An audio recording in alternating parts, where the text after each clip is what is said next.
Still haven't gotten into the swing of how to open this thing, except for I'm very hungry. I'm so hungry. Help. I haven't eaten anything today either. I'm of no help to you. I've got a Wah. coffee and that's it. I have eaten potato chips because I purchased the Folds chips that we've covered like 3 months ago at this point to count how many chips were folded and how many were straight. And I've got the exact numbers. I think I might tease it so that I can do a full reel. Yeah, I measured by grams though instead of number because some of them are bigger, some of them are smaller. I will say don't buy the Folds chips. They do taste kind of yucky, but now I'm having the sort of like an existential moment where it's like, well, do I really want to go online and talk about how bad these chips were when it's just like two buddies who started a company? It might have just been a fun project of theirs. I don't know. I have mixed feelings about it because on the other hand, it's like, what even is business anymore? Where you can be like, great news, we're a company that does this one thing, except not really. You know, I'm a big fan of the sentiment. Two things can be true at once. Things exist in the and. It can be a cool, fun product that someone had an idea for and had a really fun time making, and maybe it didn't taste great. Let me read you the ending of the script that I wrote for this Folds review. Oh, it's a great teaser. Yes. Do I wish ill will onto this company? Not really. Whether these two young entrepreneur buddies sort it out or if Lay's steals whatever technology they're using, only to perfect it and achieve a 100% fold over rate, in this arena, I am strictly outcome oriented. And that's how I feel in my heart of hearts. Outcome oriented. I think that's a great way of looking at it. Bring us the folds. And bring us the news. Best-selling cookbook author and food journalist Mark Bittman's new sliding-scale restaurant, Community Kitchen, opens this week in New York's Lower East Side. Diners can reserve one of 3 price tiers for a multi-course meal that aims to bridge economic divides and allow everyone access to great food. This is the fella who wrote How to Cook Everything, right? Yes, it is. New sequel coming, How to Feed Everyone? I really can't think of a better way to sum it up than that. For anyone not familiar with Mark Bittman, though I think most people watching our show probably are, How to Feed Everyone is kind of a classic catch-all cookbook. How to Cook Everything, you mean? Did I say How to Cook Everyone? I got to correct you for one. Oh, How to Serve Man, basically. Anyways, yeah, How to Cook Anything, Everything. It's like a joy of cooking type book. It's like a cookbook that you would give somebody who's like getting married. You know, on the surface, this is a really like lovely idea. I love the idea that people who are interested in really high quality, high end food are able to have that experience. You know, they are hoping that about half of the diners will pay the $15 tier. There's 3 tiers, 15, 45, and 125. And the idea is that most people are probably paying 45, and that 45 covers like the food at cost. 125 helps like sustain things, and $15 helps keep it accessible. I forget how old you are, but were you around when Radiohead popularized the Pay What You Want for their album and it was like a transformative moment in media history? I don't know when that would have been. I'm not a big Radiohead fan, so I can't say that I would have been paying too close attention regardless. Maybe this could be that sort of moment for restaurant food. I don't know. It's a tough sell, but it does allow me to talk about one of my favorite restaurants here, which is Salad and Go. And I think when people ask, what is your favorite restaurant? It's really disappointing. Like I never have a good answer because I naturally want to talk about places like Salad and Go because, you know, it's one of those places where any drink, any size is $2, whether it's like a lemonade or an iced tea or a soda or a coffee or a latte, even if it's the largest 32-ounce size, even if it's no ice. And so people flock to that place because you can show up like it's a drive-through restaurant. You can get it on your way to work and then get like coffee and a breakfast burrito as well as like your lunch salad and iced tea and just have your 2 meals squared away. And the reason why I bring it up is because I just remember when they first started, they were getting, it was like a $7 salad. And they were like, please, if we sell this many salads, they would have billboards like this many salads to go. If we sell this many, we'll bring the price down for like a whatever salad you want with chicken to $6 and then to $5. And now it's like $5.25. It's a ridiculously low price. And their whole thing is like, we want salad to be an affordable meal for people and not just like burgers. And so I always think about them when it's just like using volume to bring prices down. Until you got to the end of that, I was really confused as to what your like local like Southwest salad chain had to do with like a humanitarian effort nonprofit restaurant. But I do see where you were getting at the end there, you know, trying to make a healthy, like pleasant, fresh option available to as many people as possible. which I think is great. I did look up the restaurant you are referring to, and I am very impressed by the existence of like a $6 breakfast burrito. Where I live, that would be like $12. That's It's crazy. enormous too. It's really big. And, I think that is just the nature of becoming an old man who tells old man stories where it's like, we used to tie an onion around our waist and use it as a belt. And that's just how it's going to go for the rest of the show. I do think that we get so many opportunities on this show to talk trash about new businesses opening up or businesses that have gone viral for whatever reason. But I am excited to have a moment to talk about something kind of like warm and fuzzy. It's really nice to see something like this happening. Obviously, this is like a nonprofit. This restaurant is not exactly making money. This is not a sustainable model for your average restaurant. But they are hoping to create different locations of this down the line, both in and out of New York. And Alice Waters and Jose Andres are on the advisory board for this. So I do feel pretty confident that this will be successful because of not just the food professionals involved, but the humanitarian professionals. Yeah, and I do believe that people said similar things about the Radiohead album, and that's why I find so many parallels. But it's also heartwarming in that, we have a lot of opportunities to dunk on things, and celebrities and people who are successful and rich have a lot of opportunities to capitalize on their fame in a way that multiplies their wealth. And it is nice that instead of being like, hi, I'm David Dobrik, and now I sell pizza at like a 10x markup. It's like, yes, I'm very rich and famous, and I'm going to try something that only I can do to see if maybe it's a viable means of bringing prices down. Reservations are open already through their website. It opens up the day that this episode goes live, so nobody's hearing me tell them to get reservations in advance. But if you're in New York and you find yourself inclined to give this a try and you're able to get in, let me know. I want to hear about it. This sounds very interesting. I'm excited to hear how it goes, even just in the first couple weeks. And the staff minimum wage is $32. So if you're in the need for a job in the area, go try applying there. Yeah, that is, I think, maybe the most exciting thing of all, at least to me as like a former restaurant professional. That is an incredible wage to be paying. I don't know. I assume that these people are not going to be getting tipped. I think that the tier premise of this and the idea of it being accessible to people, I would hope that they're taking that out of the equation because I think that that could make things awkward. I don't know. And once I've reached the speculation stage of the story, that's all I got to say about that. Well, for the next one, we're going to be going to a completely opposite concept. Rather than an everyone can eat here, we're going to be talking about invite-only restaurants. Some restaurants and bars are adopting invite-only or referral-based models to build hype and carefully curate their clientele. This exclusivity helps create a controlled, community-driven atmosphere that stands apart from viral crowds. Many eventually open their doors to the public, but only after the brand and buzz are firmly established. So before the summer break, we had a brief ban on New York Times stories because they were getting out of hand. And now I'm this close to saying no New York stories at all, just because it's like it's a whole new world over there. It's like reporting about what the trends are on the moon. Yeah, it really is like a whole different system. It's the kind of thing that could only work in a place like New York City or LA. And something like that, I can't even fathom something like that existing in a city near me, let alone in the entire state of Maine. Um, it's just so bizarre to me, and just not even just being bizarre in concept, but some of the ways that I am seeing this demonstrated in this New York Times article are extra bizarre. Like one of these places is an 8-seat bar that is invite only, and at that point, like, just invite your friends over and hang out in the basement. Like, what else is the point? You're there to hang out with your friends. Yeah, I've done that once where it was like a long time ago in college. I did like a ice cream pop up out of the sliding window in my then apartment. And it was just like, yes, you can walk up and I'll like serve you ice cream and it'll be free. And it was just like nobody came who wasn't a friend or a friend of a friend. And like, I don't know it's just like cosplaying as an entrepreneur. And I think, if you remove the admittedly, I guess, masterful branding of it all, it is kind of just how I imagined restaurants would launch anyway, where it's just like, hey, we're doing a soft opening, we're letting people in, like it's invite only. Before we open to the public, let's see what's good, what's bad, how the flow is, whether we can, keep up with having a full restaurant or an 8-seat bar.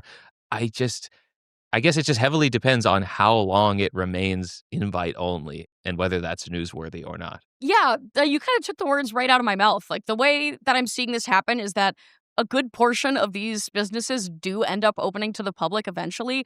And at that point, like, what what is the difference between that and a soft opening? It is definitely an effective way of generating hype. Like, I will give it that. People love to be like in the know and know about like hidden gems, and I totally get that. Like, if there were something like this in my vicinity, I would probably be really curious and want to at least know somebody that went so I could hear about it, if not go myself. But when I think of the concept on its own, if you're a really great restaurant, community will form on its own. People will find you, and you shouldn't have to be like, you can only get here if you're on our email list that you can only sign up for on Tuesdays between 10:05 and 10:07. Like, Look who's suddenly a free market capitalist. Way to go. no, no. My buddy Connor actually just went to New York City, and his friend had an app. They're like sitting on a rooftop drinking together. She goes, "Hey, check this out. It's an app with like a prohibitively expensive members only fee where you open your phone and you tap different colors and then you change the real life colors of the lights on one World Trade Center building." And it's like, specifically in New York, but also in the greater trend of things, things are getting so financialized and membershipatized beyond our wildest imaginations over there. So for them to be like, and yes, and we, you can have your own personal pizza rat carry around a slice of pizza for when you want a snack. It's just like, all right, that's New York, baby. I'm just going to keep being over here doing my normal guy thing. I That app makes me want to cherish my friends and family. I if I wasn't like black pilled about that kind of thing before, I definitely am now. This might get cut out, but if I have the time to talk about the time that I accidentally started a pickleball club in my HOA, it reminds me because we did have briefly like an exclusive pickleball club where like the HOA would block 6 courts and then only the people who were residents could play. But they started to become too punitive with the rules and cracking down like, no, you can't bring any guests. It's residents only for this time being. So I stopped going and I texted one person who's not a resident. I was like, hey, if you ever want to play, like you can be my guest outside of the normal hours. We won't get reservations or anything like that, and it won't be an official club, but you can start coming. And then she started inviting a bunch of other people via text, and now we have a legally allowed number of like residents to guests, and the new club is like 10 times bigger than the old one ever was, and now the lady who ran the old group wants to start playing with our group, and that's just, I think things got too exclusive, and this is just a story of that taking place where everybody else just kind of said, hey, let's go over here and make something even better. Yeah, I think that is a good attitude about something like this. I think that people are going to like meet at these places and then be like, let's go to this place that we actually like to hang out and drink and eat at. The thing that I come back to all the time, and I mentioned this last week when I said something about how like having a Kith Ivy membership makes you 40% more likely to get a mate, is I imagine, and this could just be all speculation, it's just like I've always imagined like New York City to be the place where if you're like a young single guy, you've just got to stand out in some way. And so being able to be like, oh, here's a restaurant that only I can take you to is valuable to a certain type of person. And I guess if this serves them, then good for them. Ben & Jerry's co-founders are urging Unilever to sell the brand, criticizing the parent company for suppressing their social activism and undermining their mission.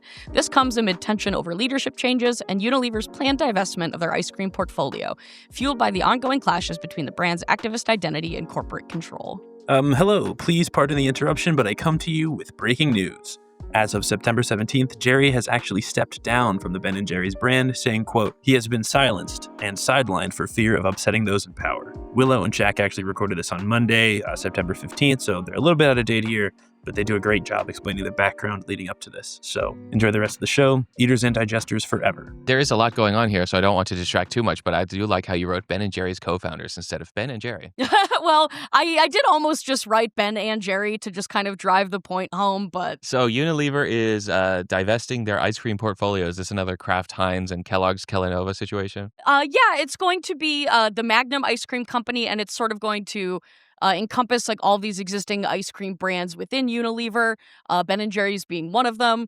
Ben & Jerry's has been working at this for quite a while, since the spring, trying to not necessarily separate from Unilever, but be sold to a different like subsection of Unilever where they can continue their political activism in ways that they were originally supposed to be. They had a contract when they merged with Unilever that was supposed to essentially allow them to continue to be very vocal in these pursuits, which they believe that they have been stifled in general, but especially in the last year. I don't know how much you've been paying attention to it, but Ben & Jerry's has been very vocal about their advocacy against the war in Palestine. They have been very vocal about a ceasefire. And back in the spring, I believe Ben Cohen was arrested for protesting. Not specifically about that, though he was at a press conference for that earlier in the day, but he was with a group of protesters protesting RFK at a Senate hearing, yelling something to the effect of, it was just yelling RFK kills people with AIDS. There was 5 people there, and they were I don't want to say they like rushed them or anything like that, but it was a group of people that kind of stood up, made a scene, and they were escorted out. Ben Cohen was arrested. It was not the first time that he has been arrested for events like this. He was arrested back in 2023 for advocating for Julian Assange. I believe he was arrested for something back in 2016 as well. But yeah, they have a very robust history of political activism. I'm surprised that you have not heard about this. I feel like it's such a huge part of their brand identity. Yeah, it sounds like it's a huge part of these guys particularly, but in terms of like just being a normal ice cream buyer, I haven't bought a pint of Ben& Jerry's since like the Americone Dream and Jimmy Fallon late night snack era. So yeah, I wasn't familiar with their game, so to speak. I remember there was like funny name era, like Chubby Hubby and Cherry Garcia, where they were all puns. And then there was like the collab phase where it's like, we're doing the Jimmy Fallon flavor. And then I was like, oh, activism, what is it now? Gay vanilla? So I don't really know. I didn't know any of that stuff. And it's like, I guess it just comes down to like, how much is these guys' personal lives interacting and like distracting from the brand itself. I do remember there was this conspiracy on TikTok either earlier this year or last year that stores were locking up Ben & Jerry's specifically. I don't know if you've seen any of this. I did. I've seen a couple TikToks about this. It doesn't look like this is a real intentional thing against Ben & Jerry's. I only watched a few videos, but it seems like the stores where this is taking place in, it's all of the sort of expensive pint-sized ice cream appears to be locked up at the top. There's like a round metal lock-in place, which feels bizarre enough to me. Like if I have to ask an employee to help me buy ice cream, I'm just going to buy a different ice cream. I don't know. There's something about like the TikTok algorithm really leads you down these conspiracy rabbit holes very easily. And so there was this moment where it's just like, no, just Ben & Jerry's because they're speaking out about certain things and they're locked up when nobody else is. But, you know, TikTok is generally full of liars and freaks, so I never verified its veracity. But there's those things just sort of stick in the back of your mind where it's like, was that thing ever real or true? So I guess based on what you're saying, I'm going to go with no. I would lean no. It seems like that would definitely be a stretch to me, given that it was not the only ice cream that was taking place in. It does feel like a bizarre thing to lock up for stealing, in my opinion. It's not that expensive. It's like $5 to $7 a pint where you live. Wherever you live. Yeah, I think this is going to be one of those cases where I just rely on you entirely to tell me how woke to be, because it's my like default understanding that like anybody who does activism via selling stuff isn't really something that I put a tremendous amount of emotional stock in. But maybe I'm wrong. I do think you have a good point there. I think it is the kind of thing, especially in this day and age, that we have to be aware and cognizant of, that people are not necessarily always living the ideals that they're maybe pushing in a brand or vice versa. I will say with your gay vanilla comment, you're like not that far off in the sense that like Ben & Jerry's has always been sort of ahead of the curve on some of these things. Like I believe they were the very first like major employer in Vermont to open up insurance benefits to same-sex spouses, long before many other businesses, long before many other states, even in New England, did. For a while, they renamed their cookie dough ice cream I-Dough to celebrate marriage equality. So that's not that far off from gay vanilla, I guess. I am surprised that you haven't heard of any of the other, like, funny political ice creams that they have made. Like, there was... Can I guess one? Go. Shattered glass ceiling, and there's, like, shards of hardened caramel in it. No, but that sounds Oh, delicious. dang it. There was Yes Pecan, which was, you know, Oh, an that's good. Obama-era ice cream that I believe donated to the Common Cause Education Fund. Empower Mint, that donated to the NAACP, Pecan Resist, Kamala's Coconut Jubilee. Okay, okay. That one was not actually released as a Ben& Jerry's ice cream. They do Oh. have sort of their, like, separate line called Ben's Best, which is kind of their way of getting around Unilever to push some of these things that maybe Unilever won't sell in stores. Like, you could not purchase Kamala's Coconut Jubilee, but it was distributed at, like, campaign events. If there's ever a time to try to get your brand back, now is the time. And it sounds like maybe for a brand that's wanting to shed its ice cream offerings to begin with, at least within its portfolio, I don't think they're going to have a hard time justifying that. And I think Taylor Swift just set the precedent. You know, she just got her music back. So let's give Ben& Jerry their ice cream back, guys. Yeah. And now we can rally around that. Nothing with regards to what Radiohead has done to the industry, but for Taylor Swift, sure. So I have a couple interesting new products for you this week. We have Slim Jim and Buffalo Wild Wings collab for all chicken meat sticks in Hot and Buffalo, Hostess Twinkies candy bar, and Built Sour Puff bars. Slim Jim Buffalo Wild Wings. So, first of all, have they made chicken sticks before? I always know them as a beef company. They have not made an all chicken product before. I believe Slim Jims are just an amalgamation of like beef, chicken, and pork. It's like all of the above. Well, I do think this makes sense for a debut. It's like, hey, we're doing chicken. Like, don't see it as the lesser than. Like, a lot of people see chicken as like the inferior meat compared to beef. And so for them to be like, it's not just chicken, it's Buffalo Wild Wings. I think that's a good move. I don't really know what's the difference between hot and buffalo. Hot means spicy buffalo and buffalo means mild buffalo? That would be my guess. I do think that that is kind of a strange distinction to make. I also think that the branding, like it being Buffalo Wild Wings, is kind of funny. It feels like just a way of saying that it is buffalo flavored because, you know, Buffalo Wild Wings has what, like 20 or 30 different sauces that you can choose. And for some reason, like I feel like other Buffalo Wild Wings flavors that are popular would not translate to a meat stick. Like a garlic parm chicken stick, like I don't want to be sitting next to somebody on public transportation eating that. That sounds like a nightmare. Mm. I bet mango habanero would do well. There you go. I think that's a good one. I do think that these brands have similar energy, and I don't really have anything to back that up, but I think people who eat Slim Jims probably also love Buffalo Wild Wings. It, to me, feels like a pairing a la like Doritos and Mountain Dew. They're two brands that say, hey, I'm eating here. Yeah, exactly. What's interesting about the Hostess Twinkies candy bar is that Twinkies they used to come in twins, so you'd have to open and eat two. And then they became like individually wrapped, so you could just have one. And now with the candy bar, it's like for the people who like the flavor of Twinkies but don't want to commit to two or even one full cake, this lets you have a little nibble of Twinkie flavor, at least. I don't know. I think you're looking at that very positively. I think this thing looks disgusting. It's like a waxy yellow chocolate bar filled with like a cream filling. It sounds like if you took a Twinkie and put it in a pot and reduced it like a sauce, like this would be the end result solidified. It looks disgusting. It looks like it probably tastes like wax. I'm a Twinkie hater though, so I always try to think of people like Nile Red who really like the flavor of Red Bull. And so they'll go to lengths like, I want to decaffeinate Red Bull so I can have the flavor and drink it all day. And there's got to be people out there who just love Twinkies flavor because they've been eating it since the 50s. And they're just like, well, this is a new way for me to get my little Twinkie flavor. And so, yeah, I'm thinking charitably on their behalf.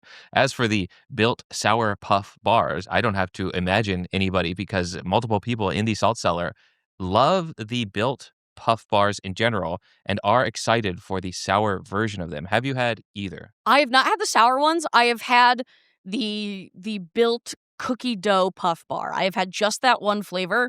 I do think it's a cool concept for a protein bar. It is like a novel texture that I have not seen in any other like protein product. It does taste kind of like a weird plasticky marshmallow. I liked it enough. The cookie dough flavor was weird. It just had like two tiny like fat chunks of cookie dough on the top, and they were not very good.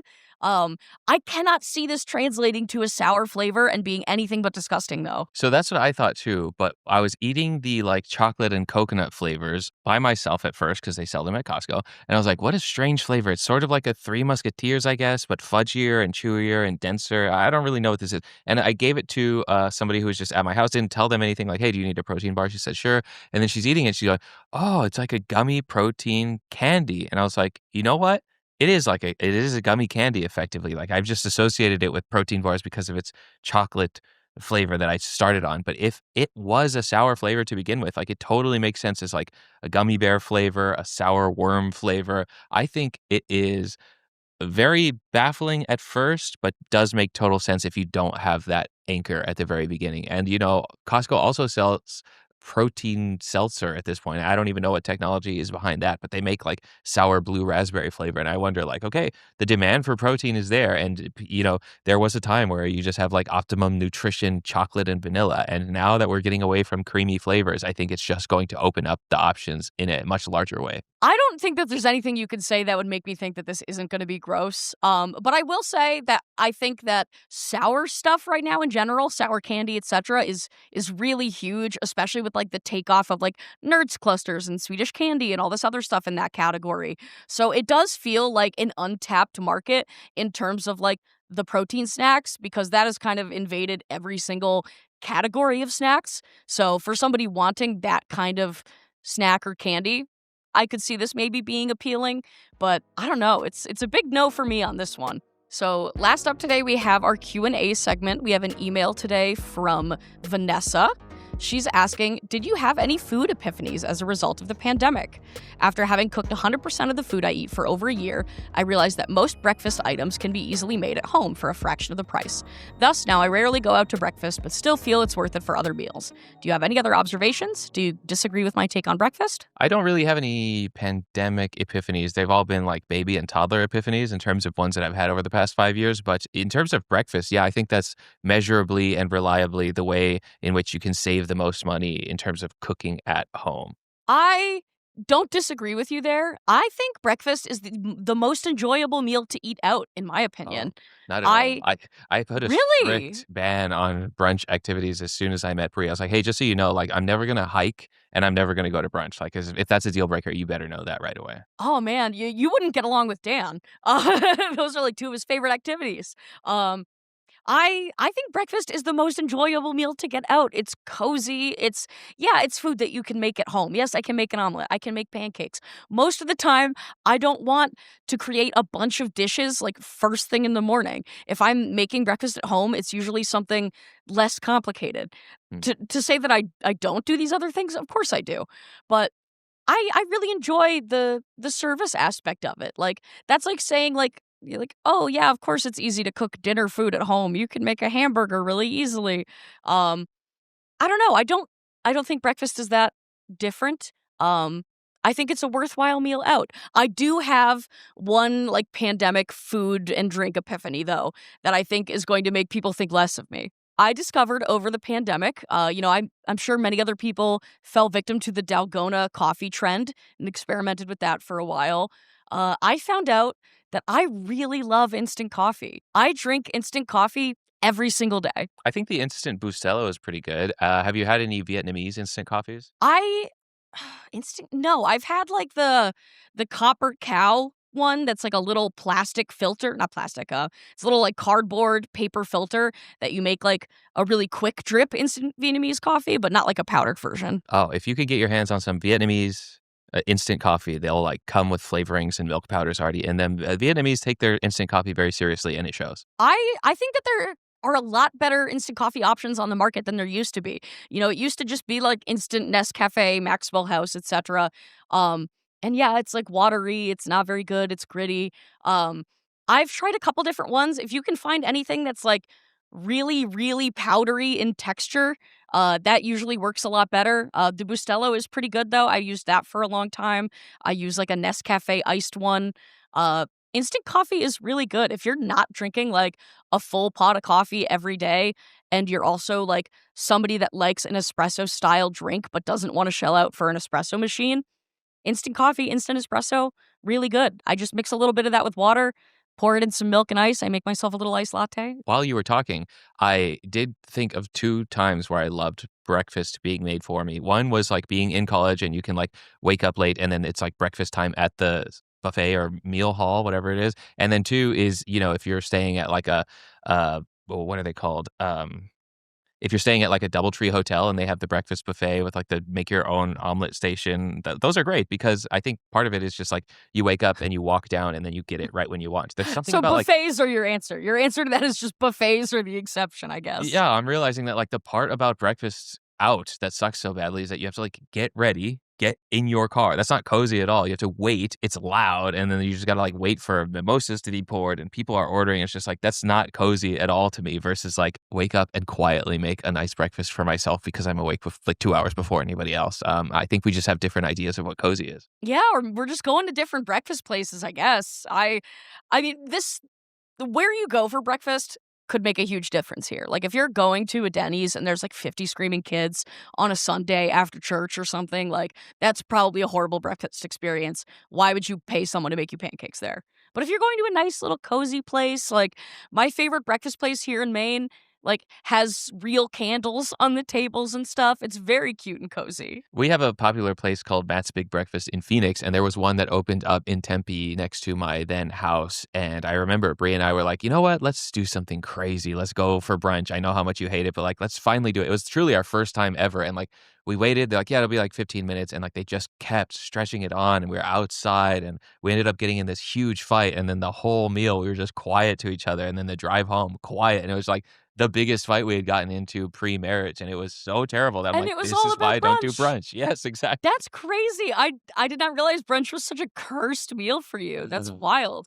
I make reservations. Do people not realize that they can make reservations for brunch? You don't have to wait. There will never be a time where I, A, go to brunch again, and B, do it in a premeditated fashion. So that information is wasted on me. Oh my goodness. Well, I could yap about breakfast food all day, but I'm sure no one wants to listen to me do that. If anyone would like to submit to the Q&A segment, you can email me at willow@internetshaquille.com. You can tell me whether you agree with me. Do you hate breakfast? Is it the best meal of the day? Is it the most important meal of the day? Let me know your hot food takes. Send me an email. All right, don't ask anything that can get me in trouble, by the way. That's Do the it. only rule. Goodbye, everybody. See you next week. Bye-bye. Eater's Digest is published every Friday on YouTube, Spotify, and other podcast platforms. You can also get a text-based version delivered to your email every Friday at patreon.com/Shaq.